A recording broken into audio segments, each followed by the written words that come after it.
بسم اللہ الرحمن الرحیم۔ السلام علیکم ناظرین۔ دنیا کے مشغلوں میں ہم باخدا رہیں، سب کے ساتھ رہتے ہوئے سب سے جدا رہیں۔ حضرت شیخ الوظائف دامت برکاتہم نے فرمایا، ایک بزرگ فرماتے ہیں کہ میں نے کعبہ کا غلاف پکڑے ایک بندے کو روتے دیکھا۔ وہ اللہ سے آہوازاری کر رہا، رو رہا، مانگ رہا۔ میں نے اس کے دل پر نظر ڈالی، وہ بزرگ صاحب نظر تھے۔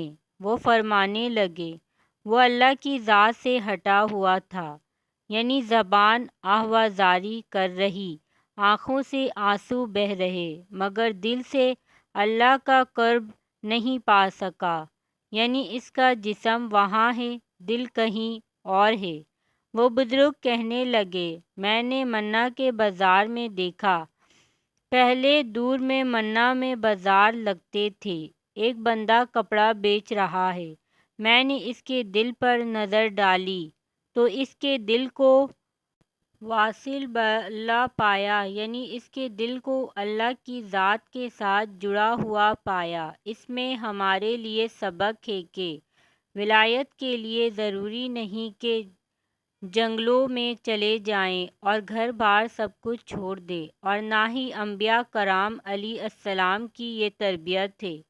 ہمیں چاہیے کہ دنیا کے مشغلوں میں رہتے ہوئے بھی ہمارا دل ہر پل اللہ تعالیٰ کی طرف متوجہ اور اس کی یاد میں مشغول ہو۔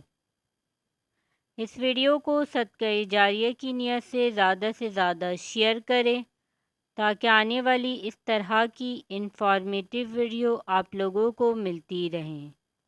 جزاک اللہ۔